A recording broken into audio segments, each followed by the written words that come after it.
Greetings my dears in love and light. 9 methods to nurture your mediumistic ability. Now when I say mediumistic ability, I mean someone who brings through messages from the other side, from loved ones who have passed over, to individuals still incarnate this side of life on earth in order to bring them comfort, validation, and to confirm for them the continuance of life, removing the fear of death. So you'd go and see a psychic medium and they'd bring through messages from loved ones for you. Now please see my previous video on ways to know that you're supposed to be a psychic medium.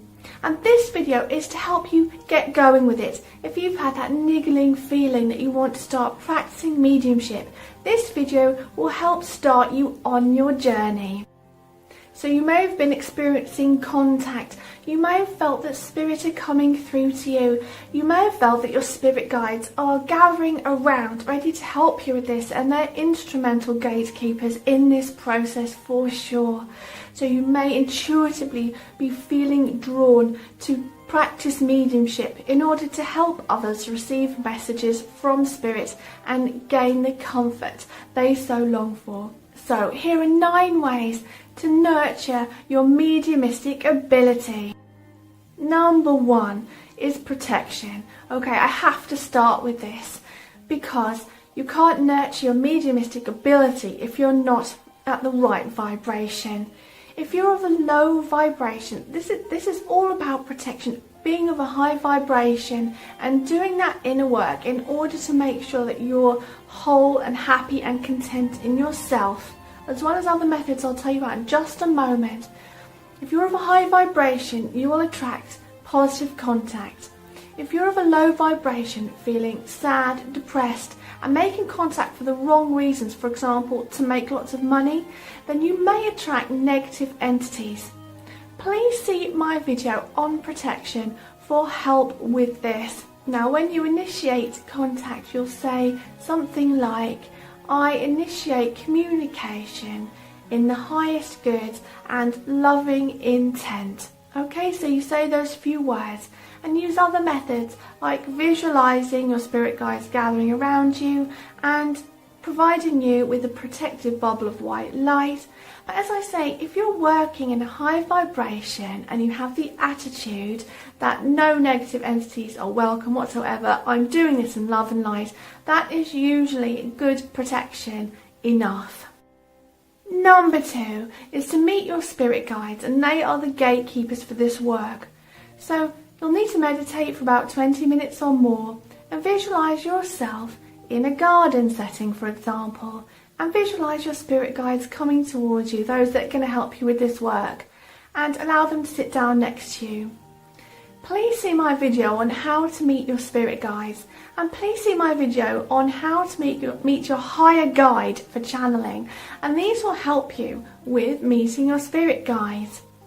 Now have a conversation with them in your visualization. Make sure you're super relaxed, and you need to inform them that you're ready to do this work and listen for their response. Now by meeting them and feeling what their energy feels like and really being present in that moment for a while, you'll know exactly what they feel like when they come to assist you in this work, and you'll know when they've joined you ready to do a session. So spend time getting to know your spirit guides and also discussing with them in your visualization in love and light things like the next point, boundaries, which I'll talk about in a moment. Number 3, now that you've met your spirit guides and you're getting to know them and you know what they feel like, discuss with them your boundaries. So you need to decide what your boundaries are and set them and make them clear in love and light.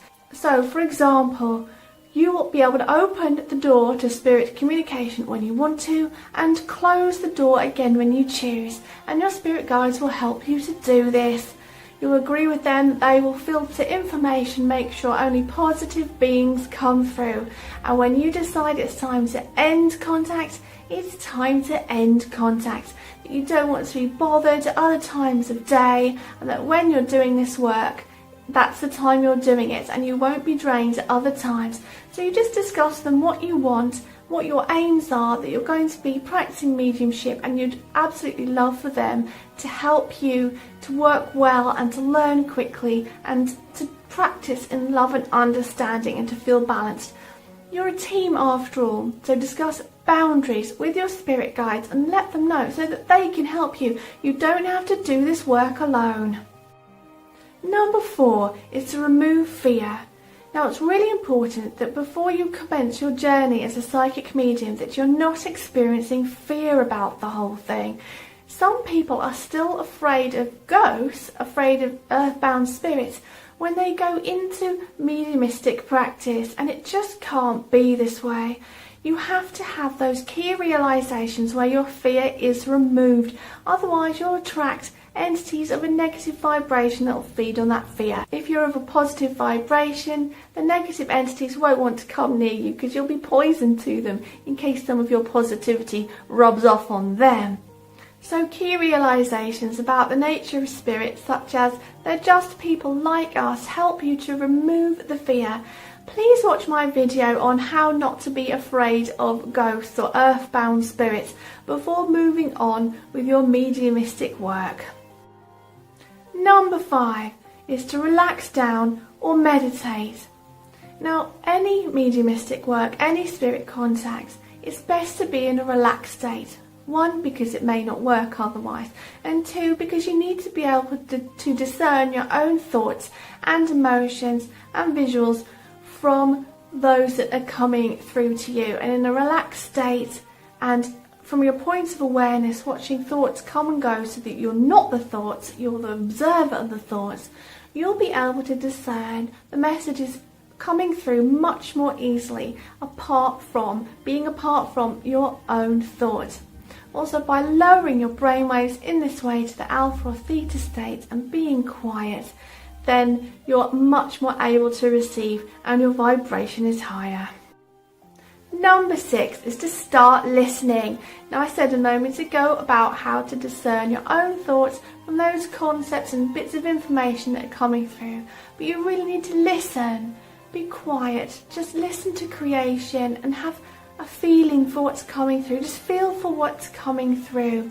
And then your clairs will help you. These are the tools for mediumship. Please see my 4 videos on each of the clairs. So I won't go into that now, but those are how you're going to listen for your communication. You need to tune into and choose your clairs. Everyone is different. Someone might receive visuals in the mind, that's clairvoyance. Someone might hear a lot of audio in the mind, that's clairaudience. I receive information by a sense of knowing primarily, that's claircognizance. And that's where information just comes to me, the answer just comes to me. And I also receive clairsentience, that's emotions or physical sensation, where I feel like my emotions have been taken over by another. So by watching those videos on the clairs, that will all become clear for you. Number 7 is practice, and more practice. Now, I always say Rome wasn't built in a day. Once you start these things, you've got to stick at it, and you'll get better and better. So what you can do is practice asking questions and writing down the responses when you're done in your meditative state. Who is it I'm communicating with? What's the message? Who is the message for? Now, the thing is when you're sitting and meditating and you haven't got a client in front of you, you may not attract a spirit in order to get messages from. But you can ask your spirit guides to help with this. Is there a spirit out there who knows someone I know that I could give a message to, that I can get validation for? Because through practice, you gain validation. I'll move on to that in a minute, and therefore gain confidence. So you can ask your spirit guides to help you with this. So let's say you receive a piece of information and you feel like you have to give it to a certain person. So you thank them for that. So who's it coming from? What's the information? Who's it for?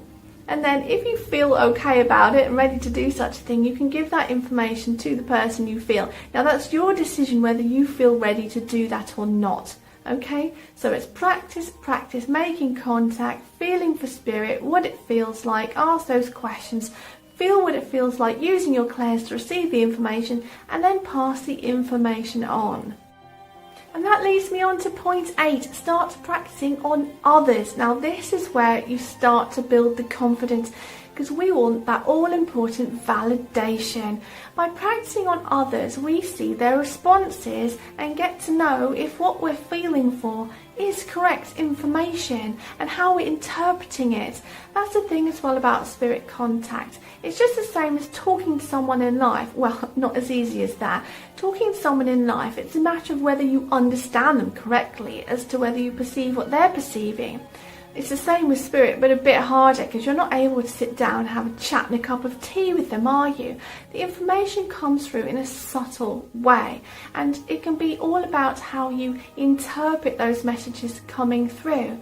And over time, you'll build up a bank of symbols and information that you use, and songs that pop into your mind, and images that pop into your mind that have certain meanings, and you need to build up that bank of symbols and information over time.